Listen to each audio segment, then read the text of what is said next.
completely.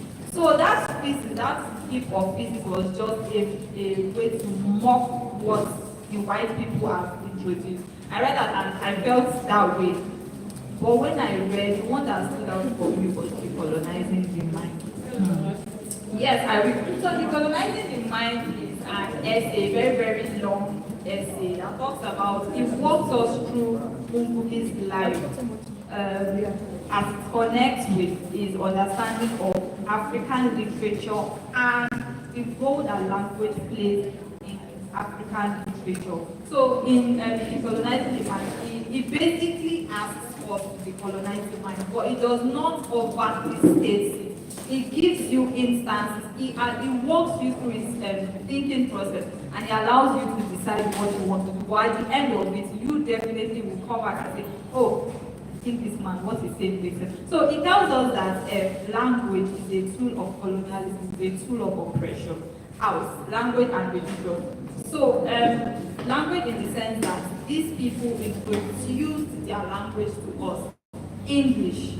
Now, I don't know if it's in that essay that, but I've read somewhere that says that no language expresses the original content of another language. No language can express the original content of another language, like that language itself. And that's what English does. English tries to water down the content, the originality, the authenticity of African languages. For instance, in transliteration or in process of transliteration, when you try to, I'm not Yoruba, but there are some examples like proverbs that you give in Yoruba, when you try to translate it in English, it loses its value. Yeah. So Mbuki says that, see, these people have introduced English to us, fine, as a means of communication, fine, although it was more to their advantage than to our advantage, because they wanted to communicate with us, whereas we're already communicating with each other. Perfect. So they introduced English to us to communicate. But we can fight against it because at the end, they view this language to oppress us. How? We view English as what's the word? We have given it this status that you now hear people say that if you don't speak English, you speak your own native language very well. But they'll tell you that if you don't speak English, you are illiterate. That is a form of oppression, but it's mental. We do not see unless we go back to think about this wisdom. So everything Mbuki has done is as a result of deep critical thinking. So that's so that's why I think that's like my favorite work of Mbuki, because it's a very, very critical book that engages your thinking. And at the end of it, you cannot come back, like after reading that book, you cannot come out and say, I've not, it hasn't given me a reason to ponder about something. Thank you. Thank you. I'm going to try to buy you over. Have you got Machigari? And we'll give it to you. You don't like it? Go off my panel. Okay, Machigari is like a very metaphorical work by Ngugi wa Thiong'o, and started with this man that we find at the edge of a tree. He used to fight for the Kenyans, and when the war was over, he buried his gun and something like the base of the tree. So the story starts with him going back to get his things, but then it unfolds like a backstory, a flashback, with the way Ngugi is very usual way. And then we see Machigari fighting for the rights of his people, claiming their lands back. And the most important thing that the book does is that it portrays that Machigari is everybody. So at some point in the book, people say that Machigari is, for example, Machigari is Asipado. He has just, fought the lawyer, fought the judge, and he has won the case.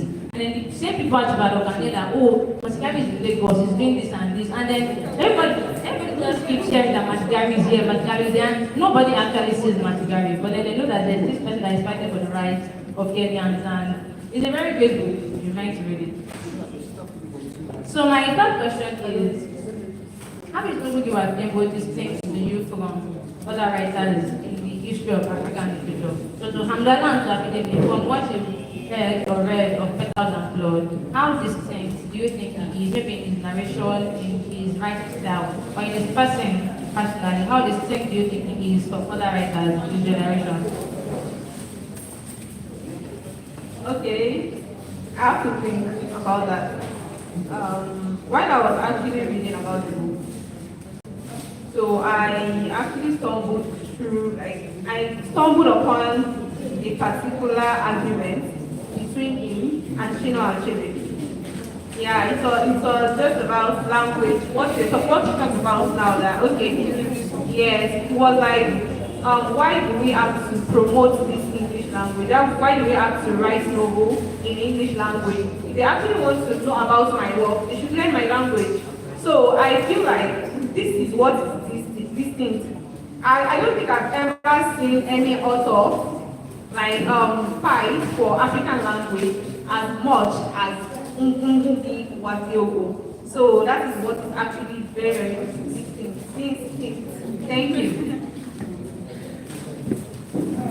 Thank you. So, what actually stood out to me also was the aspect of Ngugi, being an author that stands for his own right, his own native language, and also the book Petals of Blood. Actually, what took for me is that the education aspect is a tool for awakening consciousness, of which bringing it back down to Nigeria as a whole. It talks, if we actually go through that Petals of Blood very well, bringing it down to we Nigerians, trying the youth, there are a lot of youth full of oppression, depressed, and so many others in trying to give up. But when you actually read deep down on this Petals of Blood, it's reawakening that, I don't know, let's say loss of hope or something. It's helping you to get back to your feet, to be able to stand for yourself, what you want, and be able to make the right decision for yourself. It's fight for justice. Let me just put it that way. Yeah. Thank you.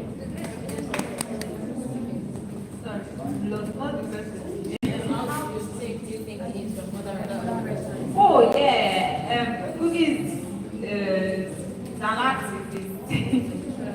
I think that when you read any and every of his work, that's the first thing that jumps at you. That's like the most distinguishing factor about this author. Ngugi advocates, and you see evidence. You see evidence in his work. Let's begin with Petals of Blood. And yeah, Ngugi, another thing about this man is he thrives on conversation. It is through conversation of characters that you discover some particular. In this book, there are four main characters. Sorry, there are four main characters in this book, and they hold conversations with us. Maybe not even mostly among themselves, but with other people. You see that on the flip side, the disadvantage of this conversational style is that sometimes you get so overwhelmed with names that you don't even know who is who. But Ngugi thrives on conversations. We see conversations that happen with different people, both minor and major characters in the work. At the beginning of this play, they are farmers, and he introduces all of them. He gives us their name, and then they hold conversation. And from the conversation, we see that, oh, okay, there's a threat of drought, and these people are not open to education. They begin to mock, what's that guy? The teacher, Munira. They begin to mock him. So another thing again is Ngugi's take on religion. I said it before that in his essay, he talks about how religion is also a tool of oppression. So we see the sarcasm that he draws in this book, Petals of Blood. Munira is religious. Is there religious? Is it Munira? No.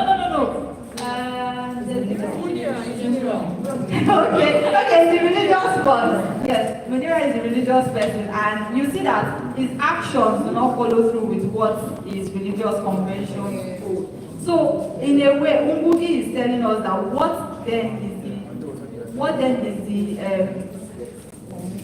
the whole idea behind religion if in the end we're all deceiving ourselves? Look at the Munira's father, I think it's Ezekiel. Yes. Look at the most faithful person on his farm. That woman, I don't know her name, but she's not a Christian, she's not a religious person, and she's the most honest person. Meanwhile, Ezekiel, the person that is claiming to be religious, his own actions stood there.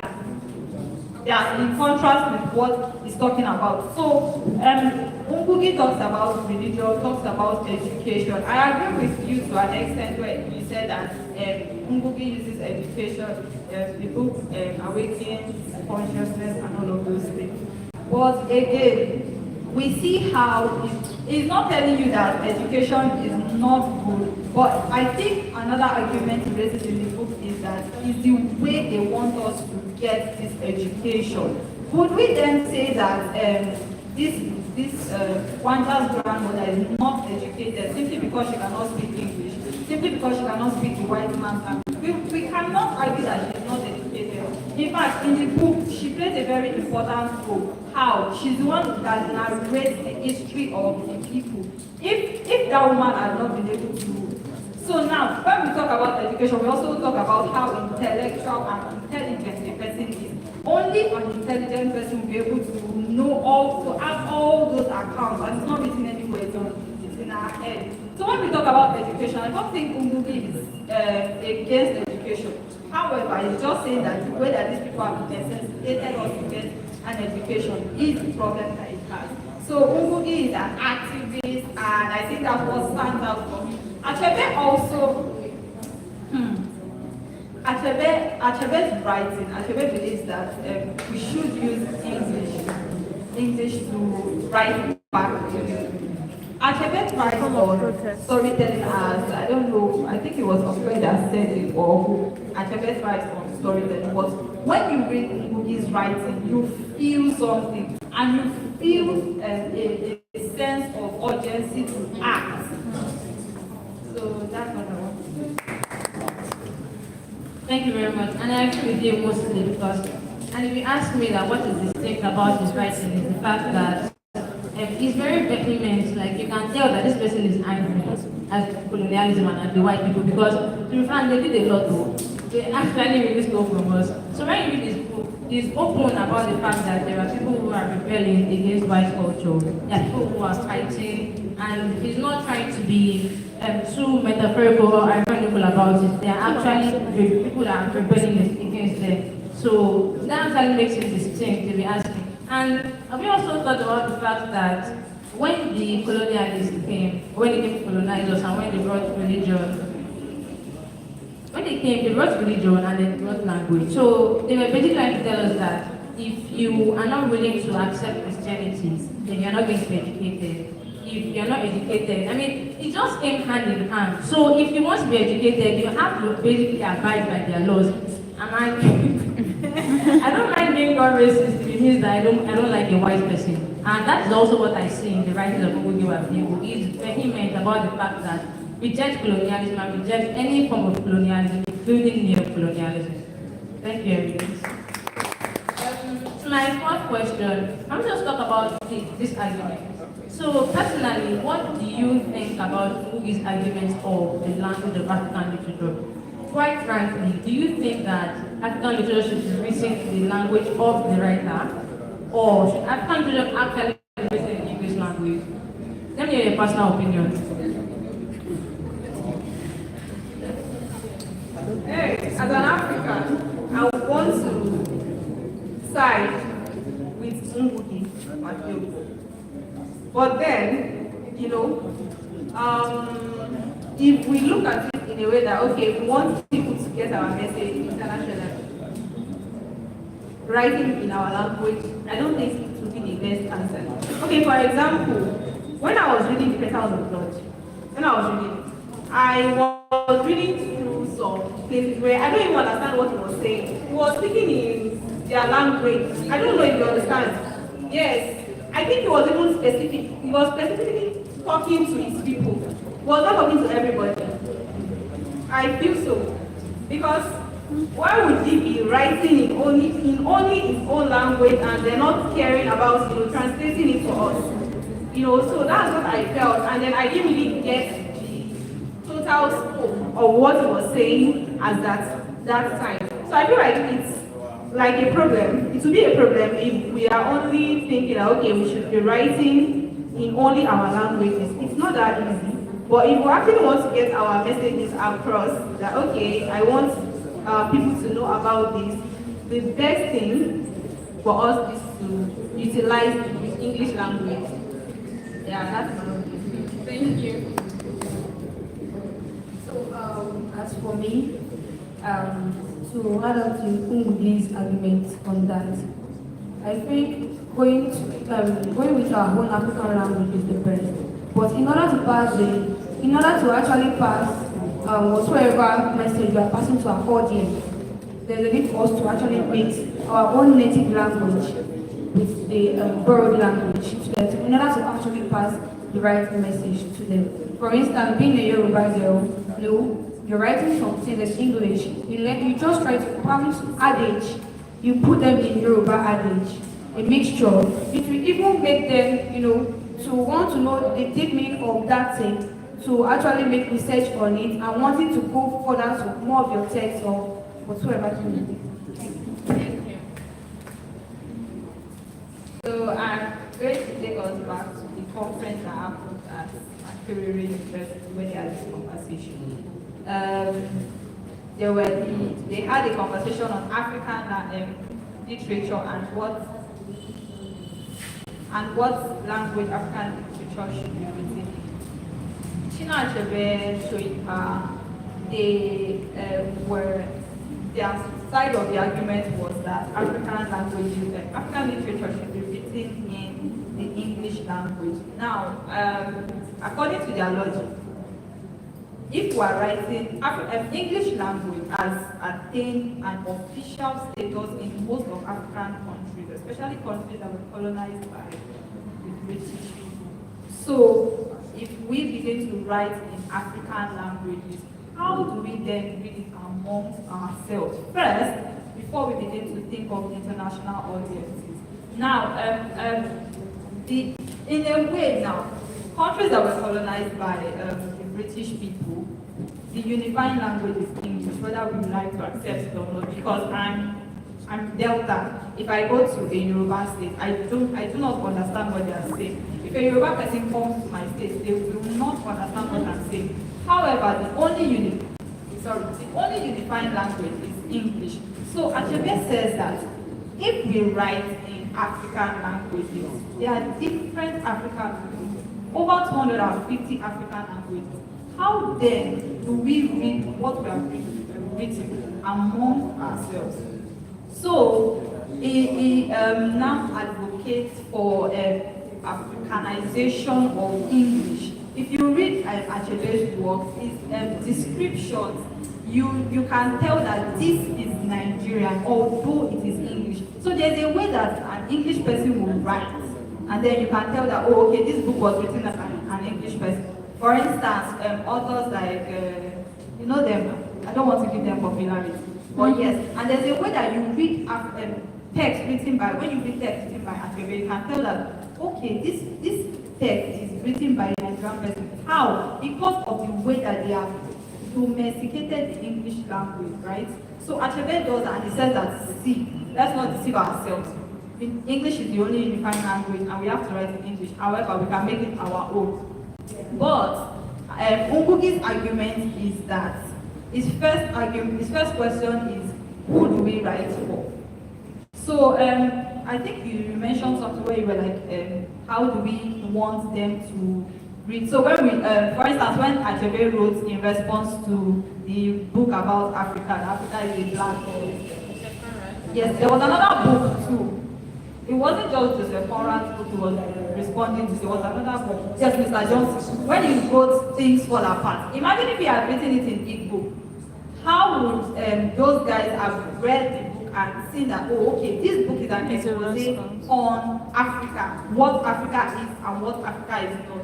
So that is his own argument. But Ngugi comes and tells us that, see, these people, they have come to deceive us, they have come to oppress us by bringing their language, by making their language appear as superior, and we are following their leading blindly like sheep led to slaughter. So Ngugi says that we begin to revolutionize, and the first way to revolutionize is through our language. We need to own our language.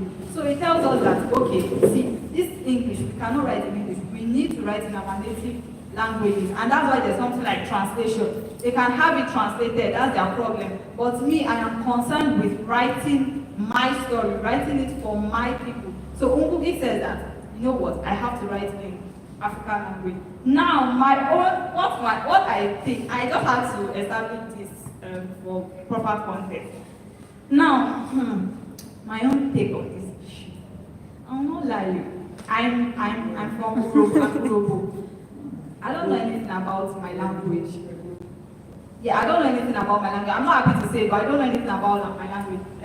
My parents did not, they grew up speaking English and pidgin English to me. So I can only write in English language and try to infuse pidgin to show that, okay, this is African, yes. And I think that is the reality for a number of people that grew up in these Western states. West. Sorry, not Western.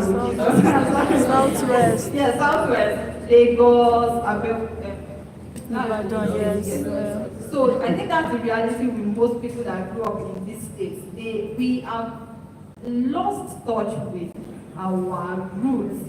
I'm not happy to say, but we've lost touch with our roots. And so what we begin to see is words written in English, but there are still elements of Nigerian, there's still elements of African. That's why I find it very odd when people write, let's say you write Wahala in the text and you italicize. Why are you italicizing it?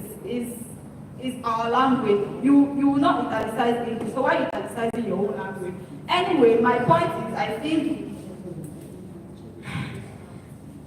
if I'm at a disadvantage because I don't know my language, but if I'm known my language, I think I will write in my language and have it translated by whoever wants to read it.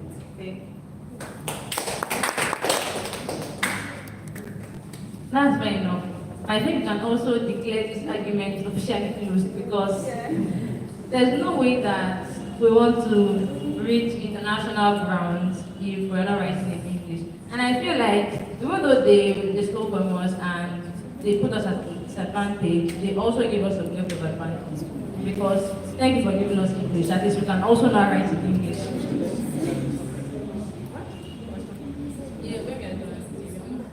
So at least now we can also write in English. When we go to school, we are being taught our native languages to some extent. And I think that you also said about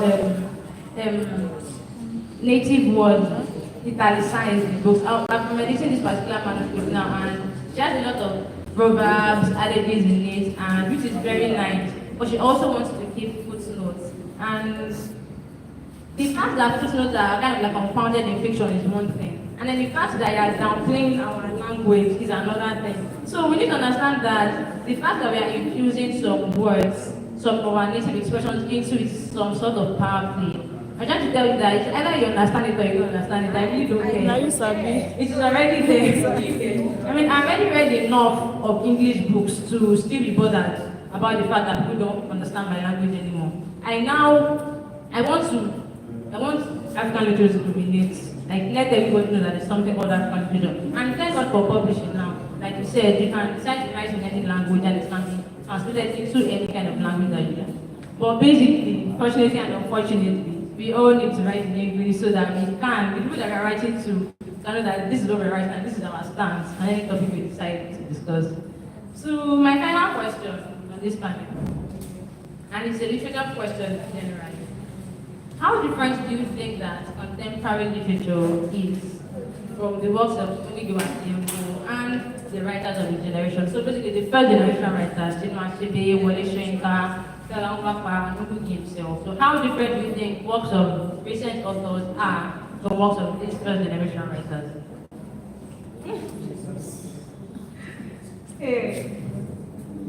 Okay. This generation writers, most of them talk about love. Yeah, everybody talks about love. What are the name of these novels? I can't even start thinking right now, but most of these generational novel, they talk about love. And then the likes of Budi, they talk about colonization, they talk about the society itself. And then, okay, this generation talks about misogyny, yes. If I think about it very well, this generation actually talk about misogyny, how society is the inequality in society society. So, but then compared to other generational novelists, they talk about corruption, they talk about colonization, they talk about, being an African, basically. That's what they talk about. Most of all these all these authors like Chinua Achebe, Ngugi, even Chimamanda. Yeah. So that is it. Thank you.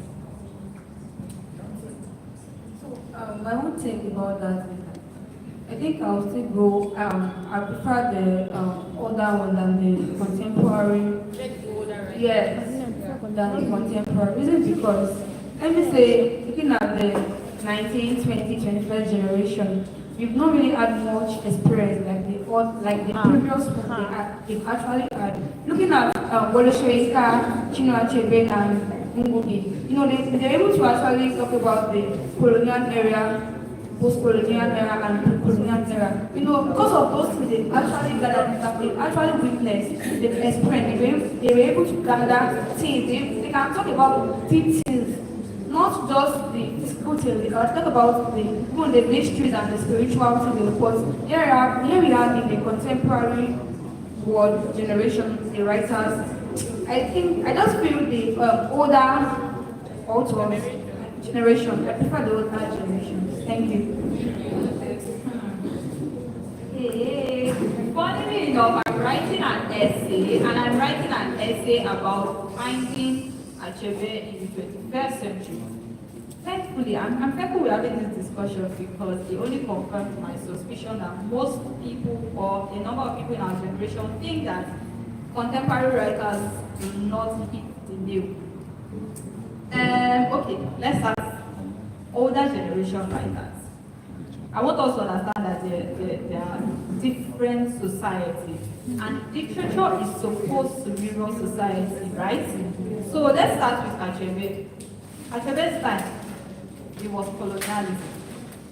He might have experienced a bit of pre-colonialism from, say, his grandparents' tale or they telling him stories. So he was able to put together things fall apart.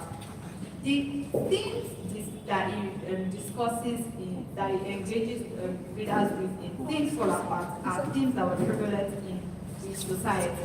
We talk about colonialism, we talk about all of those things. They were things that were relevant in this generation, in society. We move to Umbu, same thing, Mau Mau War, in Weak Nurture, all of these things, they were prevalent in their society. When we come to, I think that the mistake most people, or a good number of people that I've had conversations with make is that they begin to equate this for that.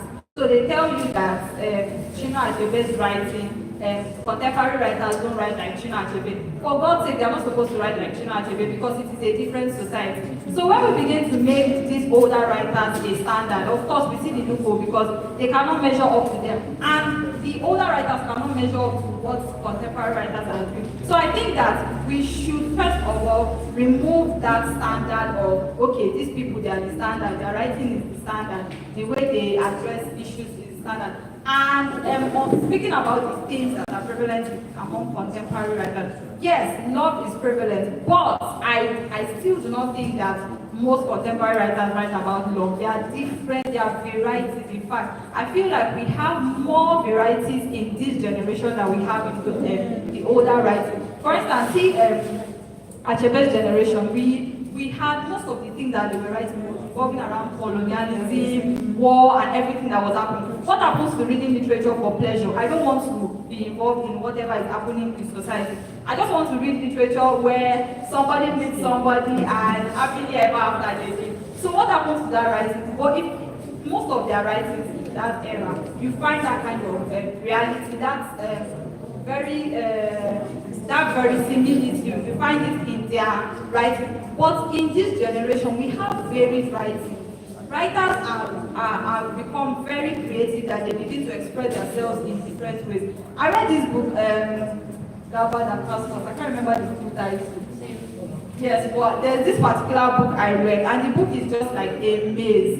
You don't know who the actual protagonist is. You don't know who is speaking, but you know that there's somebody speaking. You don't know. So all throughout the book, you are in a web of confusion, and you do not get out of the confusion even after the end of the book. So that book struck me because it was away from conventional writing. We also have writings on law, writings that express different things. Different things are happening in this society. We have feminism, we have LGBTQ, we have a number of things. So I feel like, honestly, we should stop comparing this work to that work, and this one is better, that one is better. We should just enjoy literature for what it is and understand that literature exists in different societies. You do not expect me to be writing to be discussing what Achebe was discussing in his work, because times have changed. Thank you. Thank you. But a point to note in your essay, do you actually believe that the issues that are prevalent now in this society were also not prevalent in the older society? But the truth is, there's nothing new under the sun. Yes. If you say there's LGBTQ now, there are people who were gay in the time of Chino and But yeah, but it wasn't accepted. It wasn't the norm. Okay, but something to consider nonetheless. I'll just say something. Decorum, please. But basically, that is all the questions I have on my panel, and we would like to entertain questions from the audience. Thank you. So who goes first? Decorum, please. Decorum.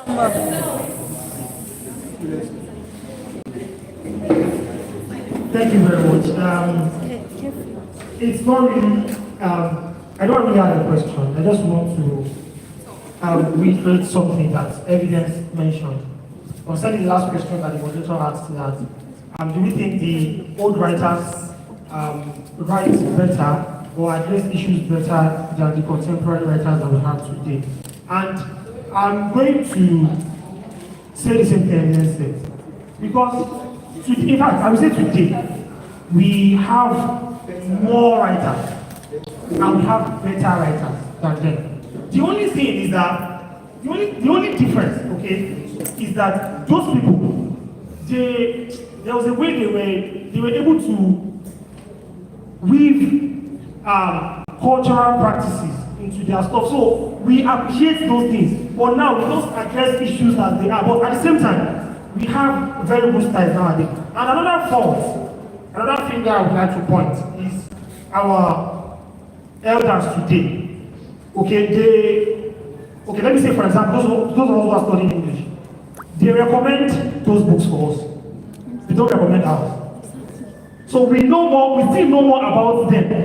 We are still reading Achebe. We are still reading Shoyinka. When you read African, when you tell, okay, this course is African literature, they will recommend Achebe. They will recommend Shoyinka. They will recommend Uche Peteta. They will recommend Ugi Buratirungo. They will recommend Mongo Betty. So many of them like that. They will recommend people that are writing now. To the extent that we don't even know most of them. They don't even recommend. They write people, but they don't recommend themselves. Do you understand? So I think that's the issue. I think that's the issue. It's not as if we don't have to compare, honestly. We don't have to compare. The old writers were very good, and the new writers are what? Equally better. Thank you.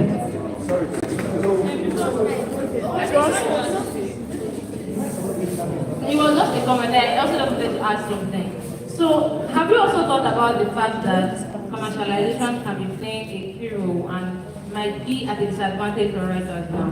Because then the people just wanted to write and say what was up on their mind and get it off.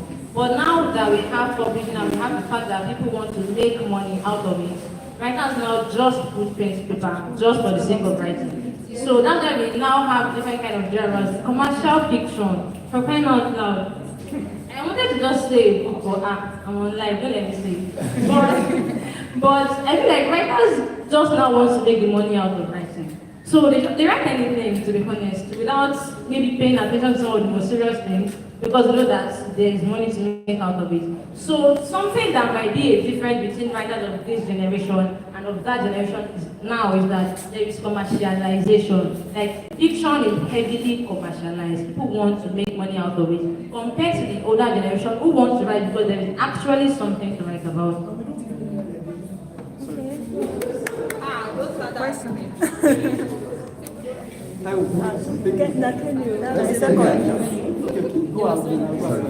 Okay, sorry.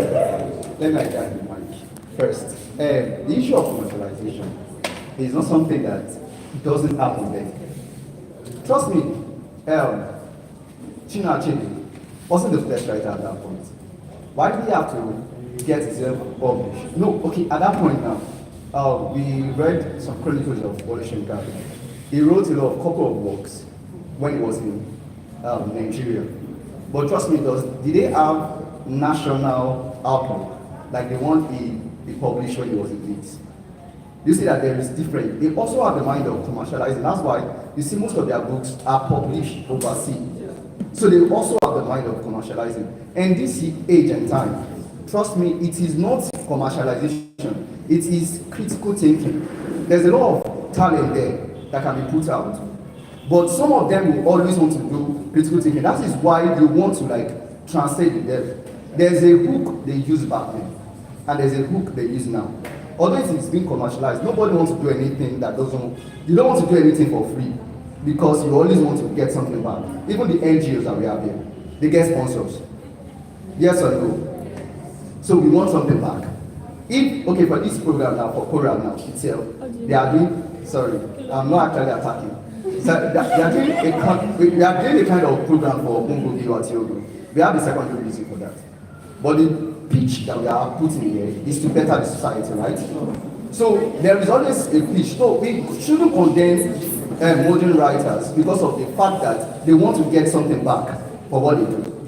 They are doing what they did back then, and they are doing it now. Just that because of the competition is larger, the level of creativity must also be outstanding.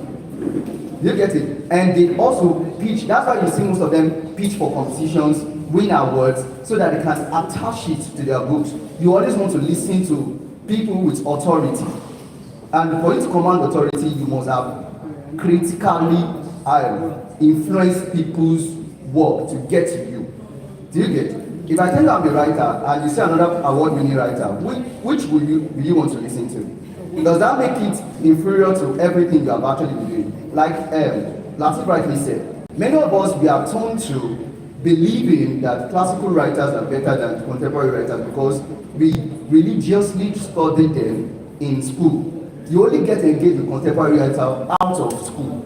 So the level of respect that you give to contemporary artists now is that one that is limited to your own personal interest, not the one that you get yourself to pass a grade to. Do you get it? So because of you pass a grade to pass Ungogi Watiogo and marry where I want, you give it more respect than the one you pick out of hobby or curiosity. Do you get it? So I won't say that that's wrong. And I want to speak on another aspect. The aspect of Ungogi Watiogo being subjective in using his native language to write his work. Truth be told, when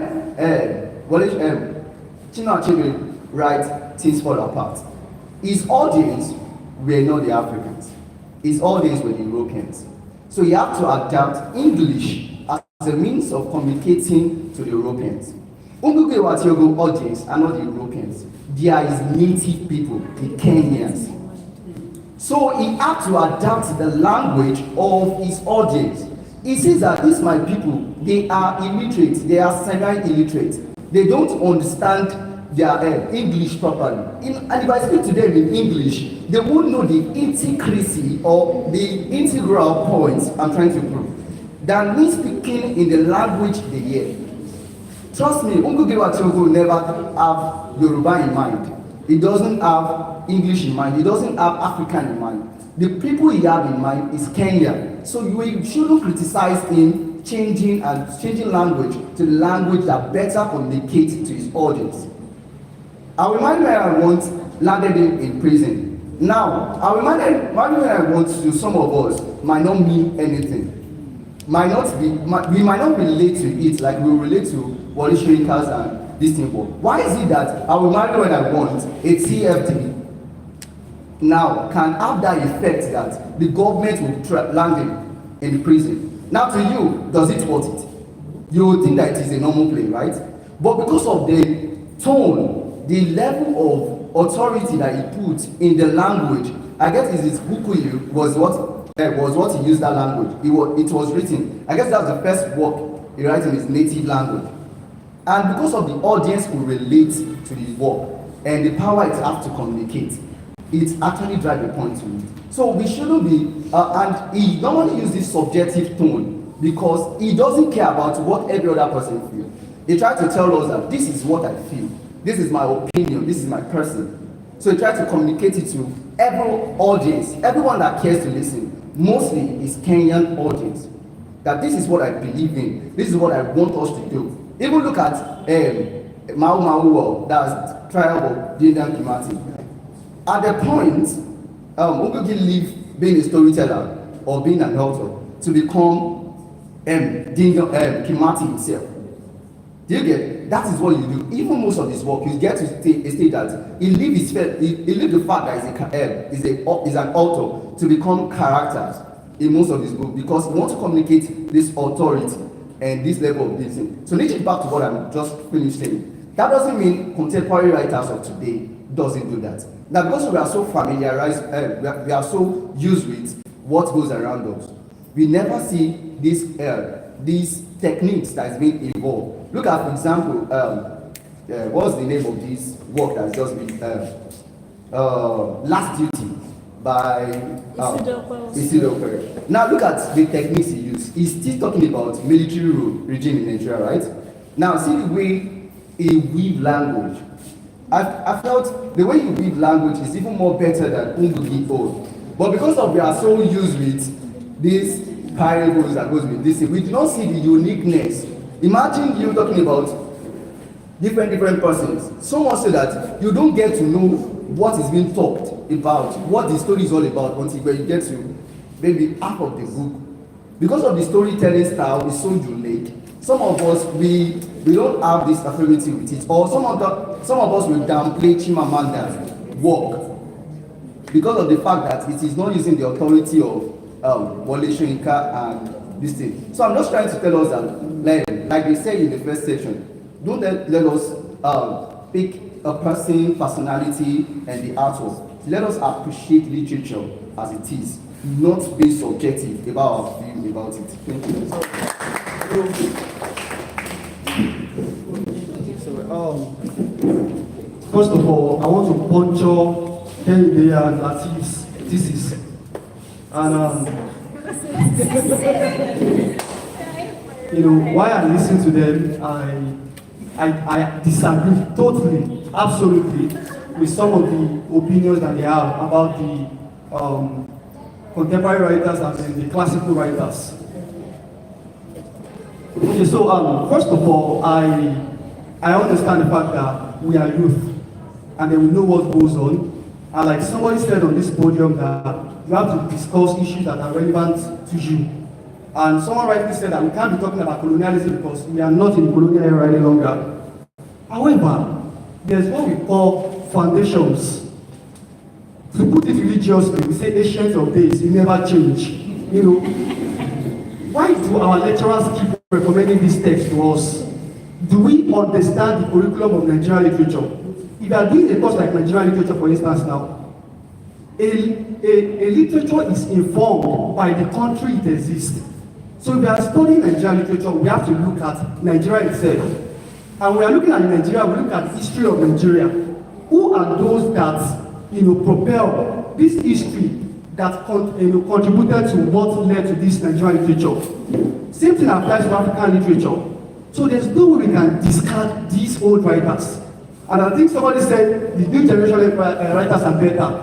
It's a subjective opinion. To me, naturalness has been lost in the contemporary writing world.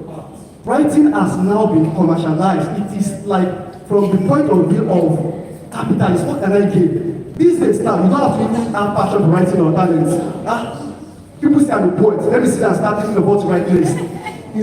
I'm a novelist. when you start doing too much of thinking when you write, it is not a natural thing. Those days, you can see that those writers write. That is why most of us that we are talking today, not from a place of spite. How many works have you written? Because to think is difficult, but you can count like 40 or 50 works of Shoyinka. You see some essays that actually wrote. Because those days, writing is natural. They are writing because they want to communicate. This moderator said that they are more interested in their message and not in the spondulics. That is the one. So I control your thesis to say that.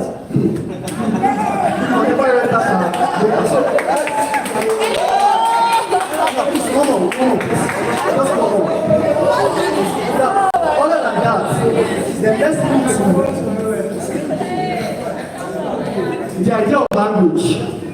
The idea of language, and I think that is one of the most interesting conversations we've had here. Ungugu Akengo is in contrast with Achebe on the use of language. Now, why must we write in English? Let's forget the fact that writing in English makes it seem as if we're still in the shackles of colonialism. No, but then Africa does not have a unifying language. Even in Nigeria, there is no unifying language. It is English that brings us together. But now English has been, metamorphosed, and we now have variants. We have pidgin, we have broken, different kind of English. That is why you have elements like code switching, code mixing. So even though we are writing in English, we are using English to tell our own stories naturally. Again, Kenny, to puncture your thesis, we said something about Ungugu is not writing for the colonial masters, that they are writing for Kenyan people. But then who were the ones militating against the freedom or the independence of the colonial people? It was the European masters.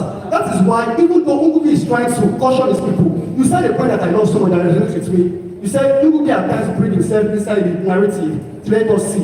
And I could see that through the character of Kariga in Petals of Blood. Like, that Kariga stands for the voice of, dismissiveness, resistance, and also you are right. But I believe that all in all, Ungugi's trouble is with the fact that he doesn't want to have anything to do with colonialism. That is why he decided to start writing in Kukuyi. Is it Kukuyi or what is that? Kukuyi good. After, what's it called? He published this book, Petals of Blood. His other narratives were written in his pure language. So to sum it up, people like Chino Achebe, they understand that colonialism has done no harm than good.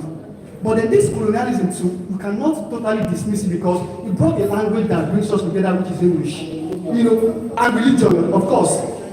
By the same token, to what Ungugu Ationgo is not wrong when he decided to write using this language, because when he believes, but I will always go with the fact that if English has become an official language that everybody uses in the States, for businesses, for even in all of these Commonwealth, UN organizations, it is English that they use.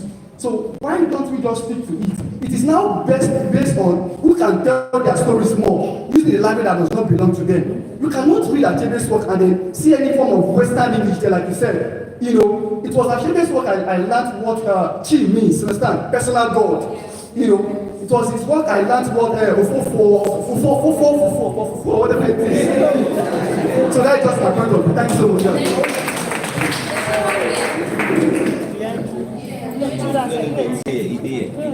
No, you never reach your turn. They never reach my turn. You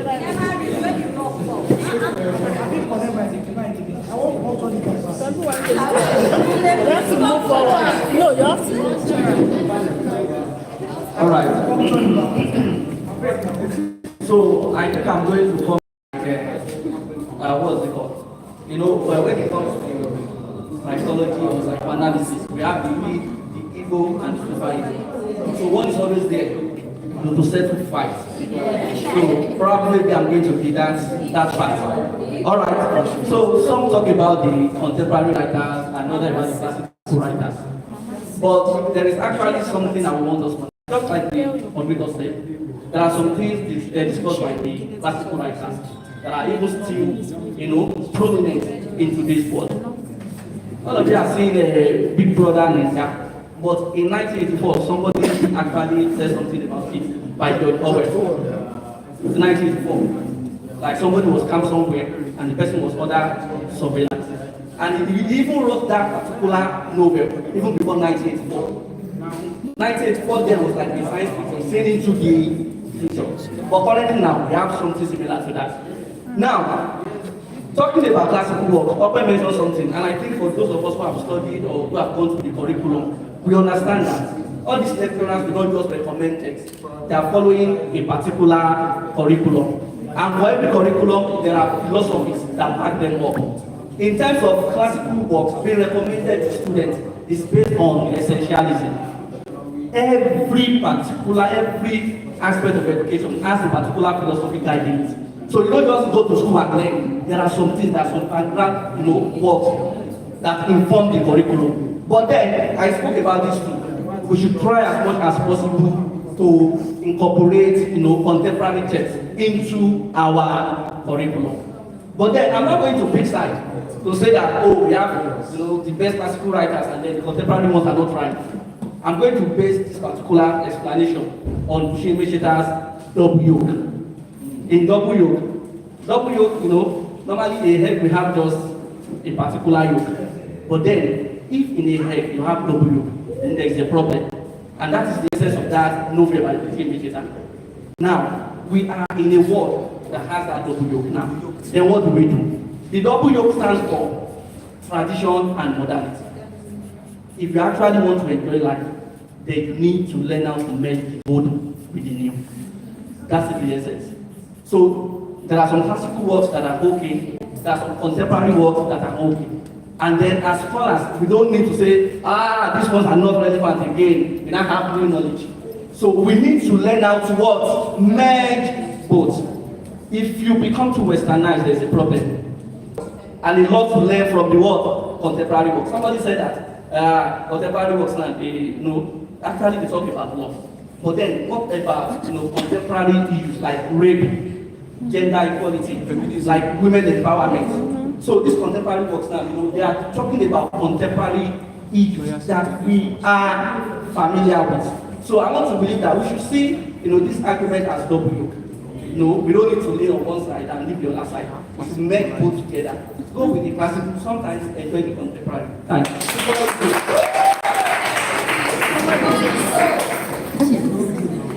Okay, after. My own is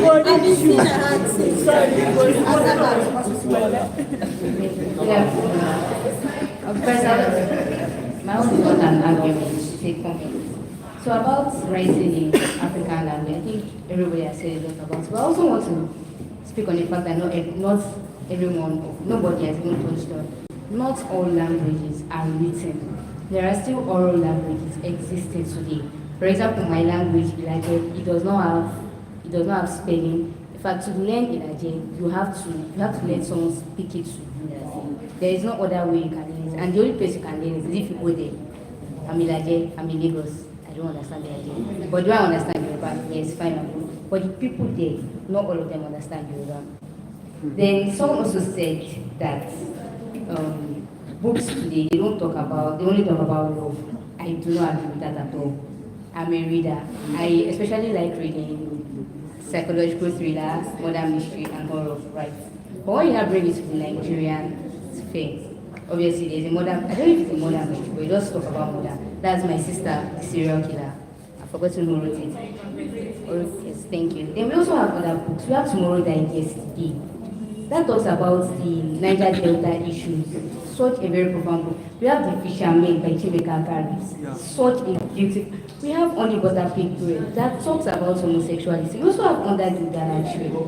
Even in Nigeria, we have different Nigerian authors talking about different issues. So I think the difference between contemporary art and classical art, because contemporary writers and classical writers will say that we tend to romanticize classical works. Even till today, you have people that, have you read this book? I've read this book. Okay, but have you read Pride and Prejudice? Have you read Wole Soyinka? Have you read this? Okay, but have you read books of my generation? You do not have to put them on an altar. In fact, the altar should be able to accommodate everyone. What even is the standard? What is standard? Everything is relative. Thank you. Yeah, finally. I don't try. Okay. All of this puncturing and puncturing. No, but I'm not puncturing anybody. I actually want to say something different. Just a comment though. Unlike books like Google what I don't know. We're talking about mastering the use of English. Like, when they write their stories in English, I mean, there's a way, it's as if they've mastered English in a way that they are able to present it in the most primal way possible. Like, they grew up with the consciousness of their culture, and then they're able to distinguish even the English language from itself. Because there's a way someone writes in English, and then you see, right? It might be simple, and then understandable, clear, straightforward. And then there is a way another person writes in that same English, simple, concise, and also still cultural. I mean, when you read books like Chipe's work now, and then he gives proverbs, even in Igbo, it's as if you can relate to it, not because you understand Igbo, but because it is cultural and then you are able to relate to it. It's as if you have primatized the English language. I really need to say. So like that mastery of English is really commendable. And at the same time, I see contemporary writers write also. I know a few people who write, and then they write in a way that they are able to use their imagery in ways that we can always relate to. Because European books also, they use good imagery and then you can say, oh wow, this is a spectacular book. But at the same time, the books that you can actually relate to are, how do I put it, subjectively top tier. So yeah, I mean, yes, I want to say it takes a particular level of intelligence, and then I find that in many classical writers, should I call them classical writers, old writers, although new writers should not be undermined. I mean, contemporary writers should never be undermined because their books are also very, very good, and then they write it in a very nice way, unique way. But at the same time, I only want to comment the way they use language, but books like that would be enough.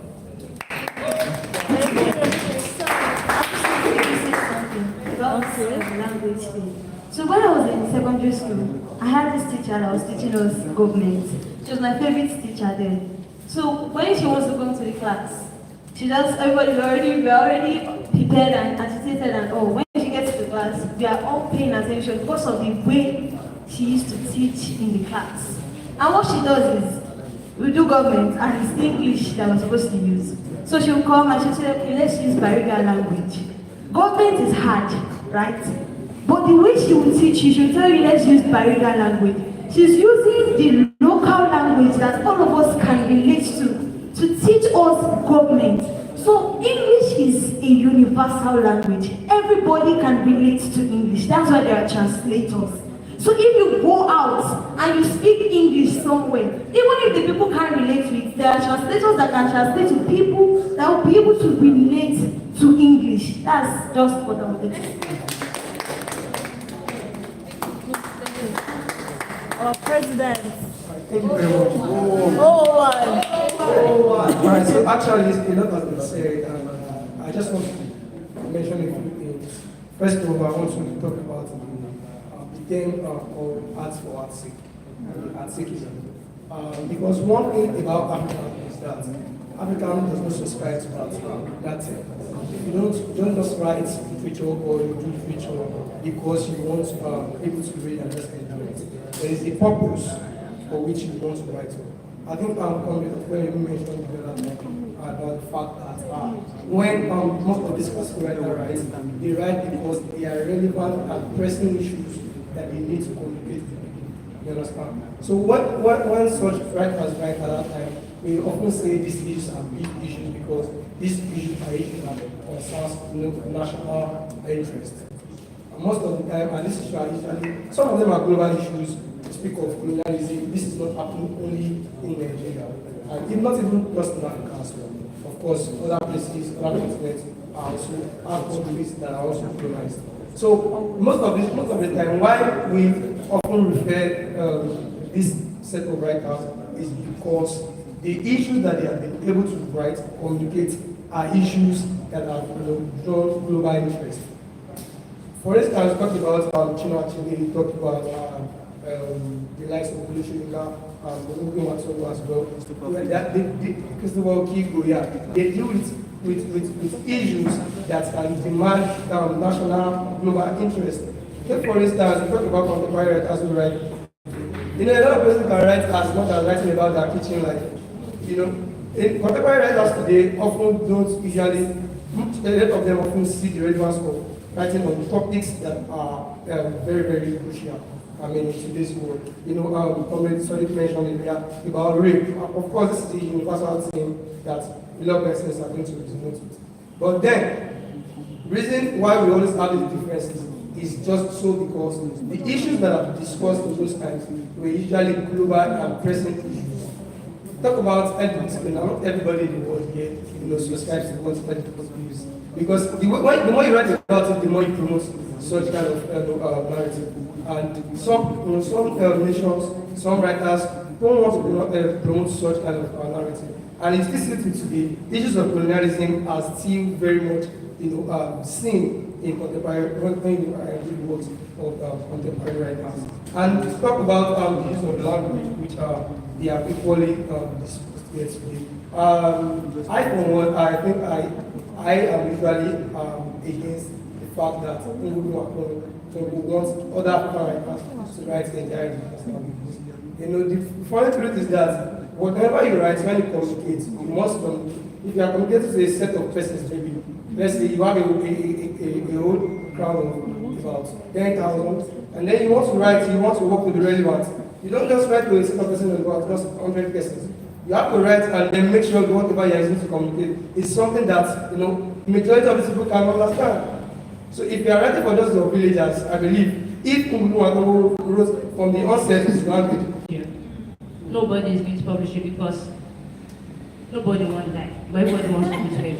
That's just so there is a clear distinction, I'm so sorry to say, between the classical writing and contemporary writing. And we are all just hiding behind the fact that, we can all write about love and everybody can move on and be happy because nobody is going to counter the government. Nobody wants to die. Thank you very much. Thank you guys for listening to us. I hope you enjoyed that time.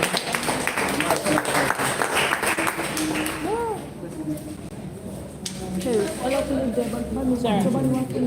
Are we taking pictures? Take pictures, yes, pictures.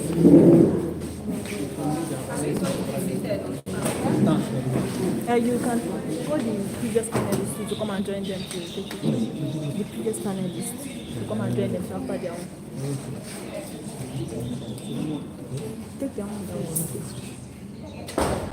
All right, little smile. Smile. Give us a smile.